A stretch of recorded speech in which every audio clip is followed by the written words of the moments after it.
کرایہ نہیں دے سکتے، لیکن اس کا مطلب یہ نہیں ہے کہ کوئی بھی درندہ ہماری بچیوں کی عزت لوٹ لے گا۔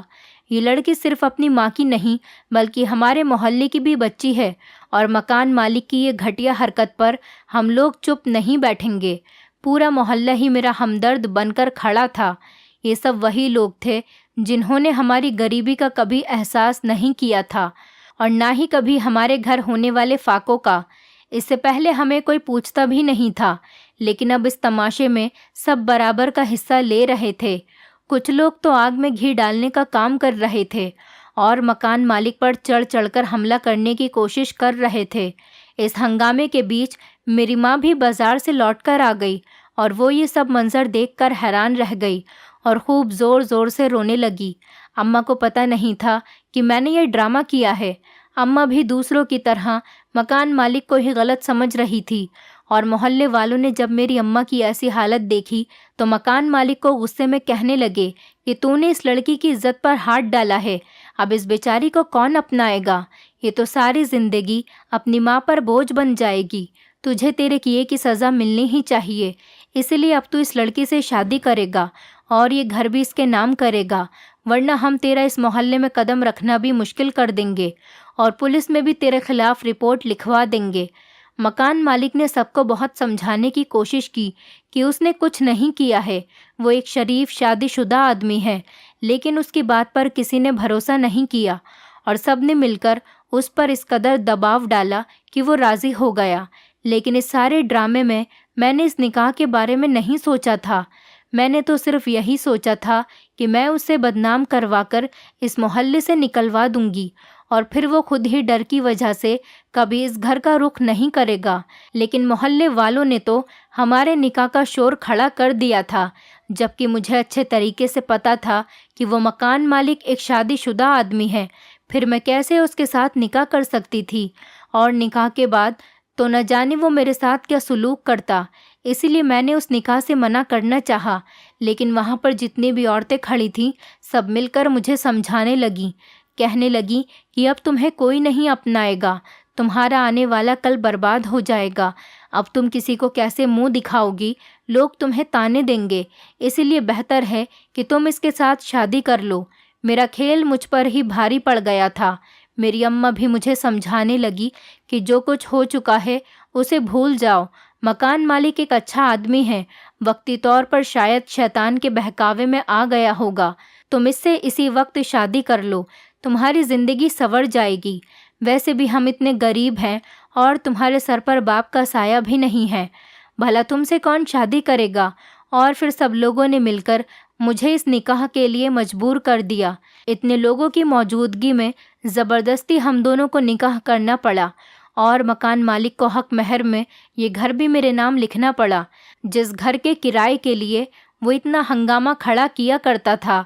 اپنی اس جیت کے لیے میں دل ہی دل میں بہت خوش ہو رہی تھی۔ میں سوچ رہی تھی کہ میرا پلان کامیاب ہو گیا، اور اب تو یہ گھر بھی میرے نام ہو گیا، اب ہمیں اس گھر کا کرایہ دینا نہیں پڑے گا۔ لیکن دوسری طرف اس نکاح نے مجھے پریشان کر رکھا تھا۔ اب میں پتہ نہیں کیسے اس مکان مالک سے اپنی جان چھڑواؤں گی، مجھے کچھ سمجھ نہیں آ رہا تھا۔ نکاح کے بعد لوگوں کی بھیڑ دھیرے دھیرے کم ہونے لگی، اور کچھ ہی دیر میں وہاں پر صرف میں اور میری ماں اور مکان مالک ہی رہ گئے۔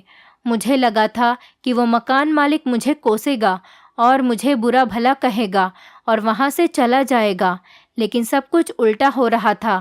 مکان مالک نے میری ماں کی طرف دیکھا اور کہنے لگا، اب آپ کی بیٹی میری بیوی ہے، اسی لیے آج سے یہ اس گھر میں نہیں رہے گی، میں اسے اپنے گھر لے کر جا رہا ہوں۔ مکان مالک کی یہ بات سن کر میرے ہوش ہی اڑ گئے۔ میں نے سوچا بھی نہیں تھا کہ اب اس سے آگے میرے ساتھ کیا ہوگا۔ مجھے اس بات کا بھی اندازہ نہیں تھا کہ وہ ابھی مجھے اپنے ساتھ لے جانے کی بات کرے گا، جبکہ وہ پہلے سے شادی شدہ بھی تھا۔ اس کے گھر میں اس کی بیوی پہلے سے ہی تھی، لیکن اس نے میری کلائی کو زور سے پکڑا اور میرے 1000 بار منع کرنے کے بعد بھی میری ماں سے کہا، آج سے آپ کی بیٹی آپ کے گھر سے رخصت ہوئی، اب یہ میری ذمہ داری ہے اور میرے ساتھ ہی رہے گی، اور یہ گھر آج سے آپ کا ہے، آپ اس میں چین سکون سے رہیے، آج کے بعد میں آپ سے کرایہ مانگنے بھی نہیں آؤں گا۔ وہ آدمی مجھے غصے میں کھینچتا ہوا اپنی گاڑی میں بیٹھا کر اپنے گھر لے آیا۔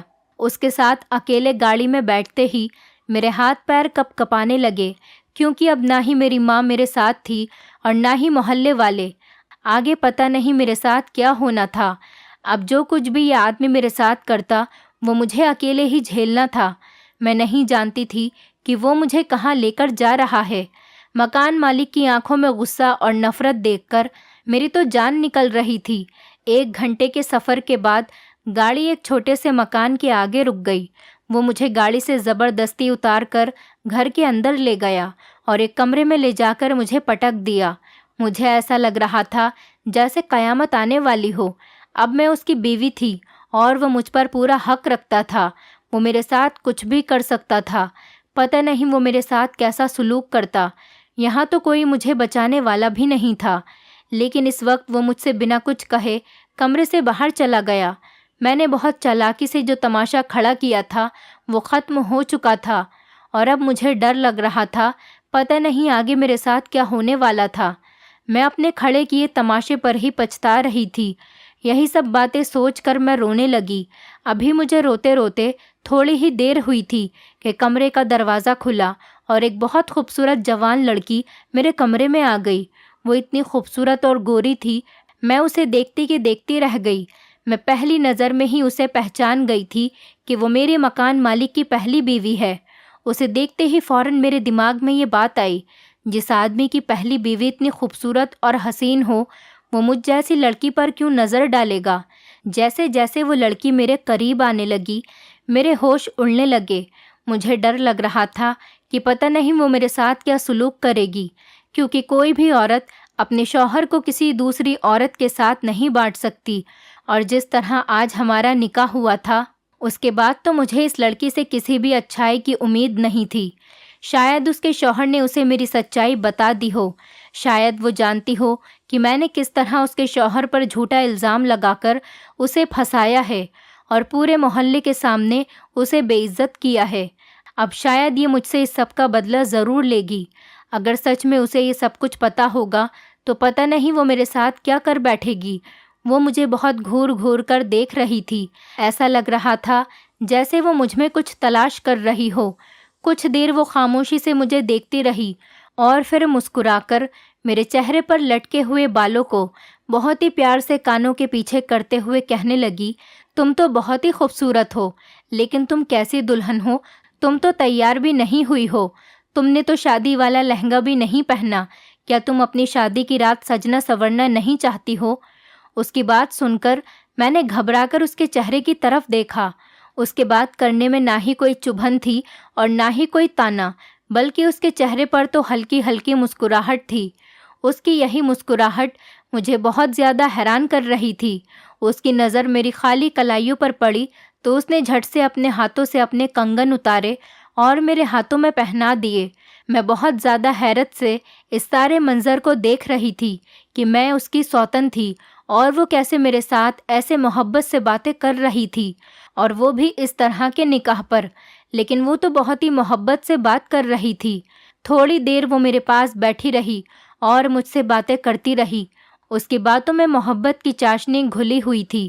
اس نے مجھ سے کوئی بھی ایسی بات نہیں کی تھی جس سے مجھے ایسا لگے کہ وہ مجھ سے نفرت کرتی ہے، اور نہ ہی کوئی دشمنی کی بات کی تھی، بلکہ وہ تو برابر مسکراتی ہی چلی جا رہی تھی۔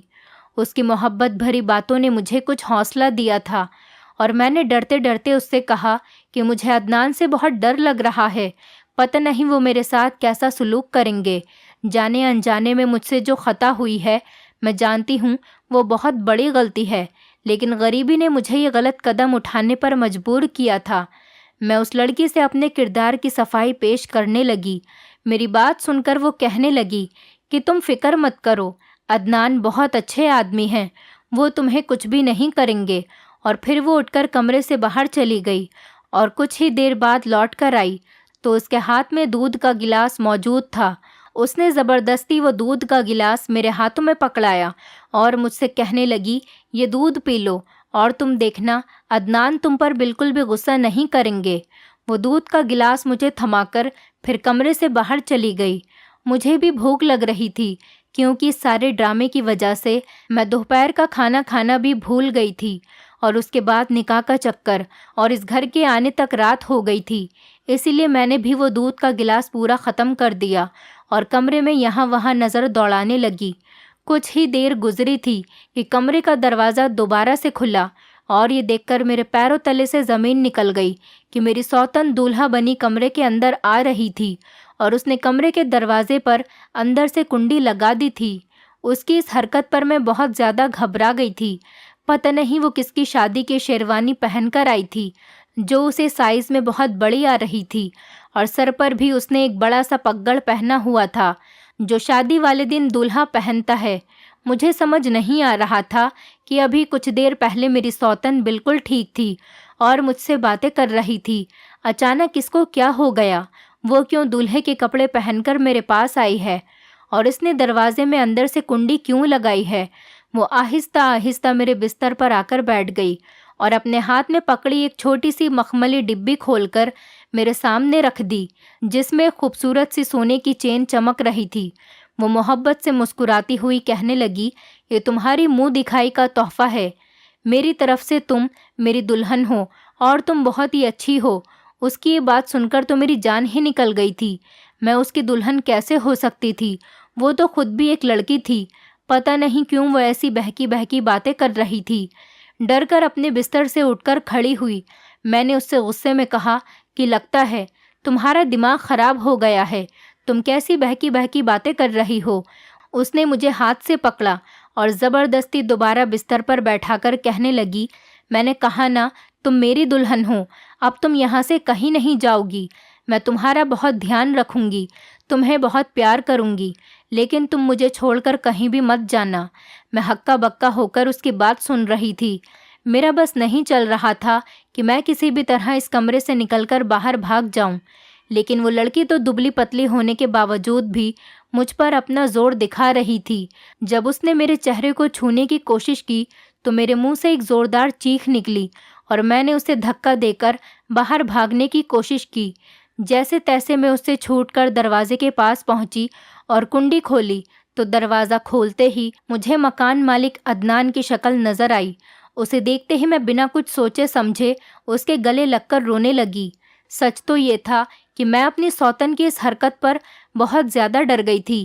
پہلے تو عدنان مجھے نفرت سے دیکھنے لگے، اور پھر جب اس کی نظر کمرے میں بستر پر بیٹھی اپنی بیوی پر پڑی تو وہ کمرے میں چلے گئے اور اپنی بیوی سے پوچھنے لگے، زارا تم یہ کیا کر رہی ہو؟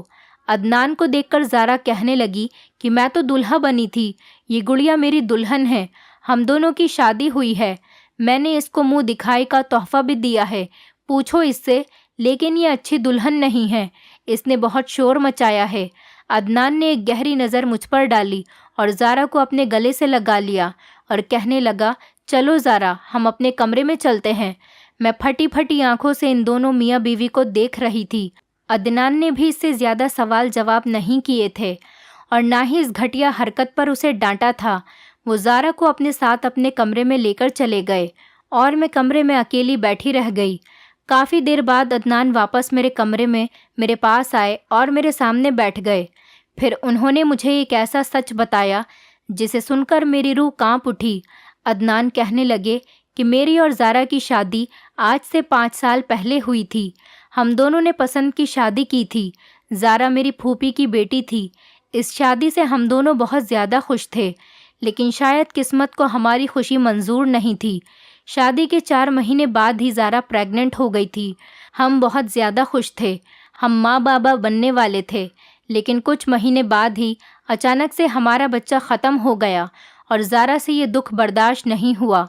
میں نے بہت ہی مشکل سے اسے سنبھالا اور سمجھایا کہ اولاد تو خدا کی دین ہوتی ہے، اگر چلی گئی تو کیا ہوا، اوپر والا ہمیں دوبارہ اولاد کی خوشی نصیب کرے گا۔ میرے سمجھانے سے دھیرے دھیرے زارا واپس زندگی کی طرف آ گئی۔ اس بات کو 7 مہینے ہی ہوئے تھے کہ زارا دوبارہ سے پریگننٹ ہو گئی۔ اس بار ہم دونوں نے بہت زیادہ احتیاط کی۔ میں نے زارا کو اپنے سر آنکھوں پر بٹھا کر رکھا، لیکن قسمت کو شاید ہمارا ماں باپ بننا منظور نہیں تھا۔ اس بار بھی کچھ ہی مہینوں میں ہمارا بچہ پھر سے ختم ہو گیا۔ دوسری بار بھی ایسا ہی ہونے پر زارا پوری طرح ٹوٹ گئی۔ میں بہت مشکل سے اسے سنبھالتا رہا۔ اس نے جینا ہی چھوڑ دیا تھا۔ بہت مہینوں بعد جب وہ دوبارہ سے ٹھیک ہوئی تو خدا نے ہماری جھولی میں خوشیاں پھر سے بھر دیں۔ اس بار جب زارا پریگننٹ ہوئی تو وہ سارا دن کھوئی ہوئی بیٹھی رہتی، اپنی جگہ سے ہلتی جھلتی بھی نہیں۔ اسے ڈر لگتا تھا کہ کہیں ہمارے بچے کو کچھ نہ ہو جائے، لیکن کہتے ہیں نا کہ قسمت کے آگے کس کی چلتی ہے، ہمارے ساتھ بھی ایسا ہی ہوا۔ اس بار زارا نے ایک صحت مند بچے کو جنم تو دے دیا، لیکن وہ بچہ 2 ہفتے سے زیادہ ہمارے گھر میں نہیں رہ سکا اور اس کا انتقال ہو گیا۔ اس کی موت نے زارا کو اس قدر توڑ کر رکھ دیا کہ اس کی دماغی حالت خراب ہو گئی اور پوری طرح سے پاگل ہو گئی۔ کبھی وہ چھوٹے بچوں کی طرح کھیلنا کودنا شروع کر دیتی تو کبھی دلہن بن کر بیٹھ جاتی، کبھی خود کو دولہے کی طرح تیار کر کے دولہا بن جاتی تو کبھی پاگلوں کی طرح چیخنے چلانے لگتی۔ پہلے میرے پاس پیسوں کی کوئی کمی نہیں تھی، میرے پاس اپنی بہت زیادہ زمین اور جائیداد تھیں، لیکن آہستہ آہستہ زارا کے علاج کے پیچھے سب کچھ ختم ہوتا چلا گیا اور میرے پاس کچھ بھی نہیں بچا۔ اب اس حالت میں زارا کو اکیلا نہیں چھوڑنا چاہتا تھا، اسی لیے میں نے اپنے کاروبار سے اپنا دھیان ہٹا لیا اور اپنا سارا دھیان اور وقت زارا کو دینے لگا، اور پھر سب کچھ برباد ہوتا چلا گیا۔ اب بات یہاں تک آ گئی کہ میرا سب کچھ بک گیا۔ ایک وہی گھر بچ گیا تھا جس میں تم اور تمہاری ماں کرائے پر رہتے تھے۔ مجبوراً مجھے کرائے کے لیے تم لوگوں کو مجبور کرنا پڑتا تھا، کیونکہ سائیکیٹرسٹ نے کہا تھا زارا کے علاج پر بہت زیادہ پیسہ خرچ ہو رہا تھا اور میرے پاس اتنے پیسے نہیں تھے، اسی لیے نہ چاہتے ہوئے بھی میں بار بار تم لوگوں کے دروازے پر کرایہ مانگنے آتا۔ میرے حالات نے مجھے اتنا زیادہ چڑچڑا بنا دیا تھا کہ میں کچھ بنا سوچے سمجھے تم لوگوں پر چیختا چلاتا اور غصہ کرتا رہتا۔ میں جانتا تھا کہ یہ سب کچھ غلط ہے، لیکن میں بہت زیادہ ذہنی دباؤ کا شکار تھا اور میری فرسٹریشن تم لوگوں پر نکل رہی تھی۔ اپنی جان سے زیادہ پیاری بیوی کا اس طرح پاگل ہونا اور ایک کے بعد ایک 3 بچوں کو کھو دینا میرے لیے بھی ایک بہت بڑا صدمہ تھا۔ فرق صرف اتنا تھا کہ زارا اپنے آپ کو نہیں سنبھال سکی اور وہ دماغی بیمار ہو گئی، لیکن میں نے خود کو سنبھال لیا۔ میں دن رات زارا کے علاج کے لیے پریشان رہتا۔ اب میرا کاروبار بھی بالکل ختم ہو گیا تھا، سب کچھ بکھر گیا تھا۔ مجھے سمجھ میں نہیں آتا کہ میں کیا کروں۔ آج زارا کا ڈاکٹر کے پاس اپائنٹمنٹ ہے اور میرے پاس پیسے نہیں تھے، اسی لیے میں آج تمہارے گھر آیا تھا۔ سوچا کہ تم سے کرائے کے پیسے لے کر زارا کو ڈاکٹر کے پاس لے کر جاؤں گا، لیکن جو کچھ تم نے کیا اس کے بعد تو میں خود سے نظر ملانے کے قابل بھی نہیں رہا۔ میں تمہیں یہاں چھوڑ کر اپنے ایک دوست کے پاس گیا تھا۔ میں نے اس سے کچھ پیسے ادھار لیے تاکہ کل میں زارا کو ڈاکٹر کے پاس لے کر جا سکوں۔ میں اپنی بیوی سے بہت محبت کرتا ہوں اور میں اسے اس حال میں نہیں دیکھ سکتا۔ یہ کہہ کر میرے مکان مالک نے اپنی آنکھوں سے آنسو صاف کیے اور کہنے لگے کہ تم نے میرے ساتھ اچھا نہیں کیا۔ میں تو پہلے سے ہی اپنی پریشانیوں میں گھرا ہوا تھا اور تم نے مجھے اور زیادہ پریشان کر دیا اور میری زندگی کو جہنم بنا دیا۔ میں جو غصے میں اپنے مکان مالک کو شیطان کہا کرتی تھی، مجھے اب اپنے آپ پر افسوس ہونے لگا۔ میں نے بنا سوچے سمجھے ایک شریف آدمی کے ساتھ کیا کر دیا۔ اس کے غصے کے پیچھے جو پریشانی چھپی ہوئی تھی وہ جان کر میرے رونگٹے کھڑے ہو گئے تھے۔ وہ بیچارہ تو اپنی ہی مجبوریوں سے لڑ رہا تھا اور میں اسے غصے والا اور ظالم سمجھتی رہی۔ آج مجھے اس بات کا احساس ہو رہا تھا کہ ہر آدمی اپنے اندر اپنے دکھ چھپائے ہوتا ہے۔ ہم انسانوں کو ان کے رویے سے جج کرتے ہیں، جبکہ سچ تو یہ ہے کہ ہمیں ان کے اندر جھانکنا چاہیے۔ عدنان کا سچ جان کر میں ان کے پیروں میں بیٹھ گئی اور اپنے گناہ کی معافی مانگنے لگی۔ عدنان نے ایک نظر مجھے دیکھا اور پھر مجھے معاف کر دیا۔ انہیں بھی اس بات کا احساس تھا کہ میں اور میری ماں کن حالاتوں سے گزر رہے ہیں۔ میں نے عدنان سے وعدہ کیا کہ آج کے بعد میں زارا کا خیال رکھوں گی۔ اسے ڈاکٹر کے پاس لے جانا ہوگا تو میں خود لے کر جاؤں گی۔ آج کے بعد زارا کے سارے کام میری ذمہ داری ہیں۔ آپ اپنے کام پر اور اپنے کاروبار پر دھیان دے سکتے ہیں۔ شاید اس طرح ہماری زندگی اچھی ہو جائے گی اور میری غلطی کو معاف کر دیں۔ میری بات سن کر عدنان کی آنکھوں میں چمک آ گئی۔ انہیں بھی زندگی کو آسان کرنے کا ایک راستہ دکھائی دینے لگا۔ اگلے ہی دن سے میں نے زارا کی ساری ذمہ داری اٹھانی شروع کر دی۔ کبھی وہ میرے ساتھ دلہن بن جاتی تو کبھی دولہا، کبھی میرا ہاتھ پکڑ کر بچوں کی طرح گول گول گھومنے لگتی تو کبھی بلا وجہ بیٹھے بیٹھے ہی ناچنے لگتی۔ میں بھی پابندی سے اسے وقت پر دوائی دیتی رہی اور وقت کے ساتھ ساتھ وہ بھی پہلے سے بہتر ہوتی جا رہی تھی، اور اس بات سے عدنان بھی بہت خوش ہیں کہ زندگی دھیرے دھیرے سیدھے راستے پر آ رہی ہے۔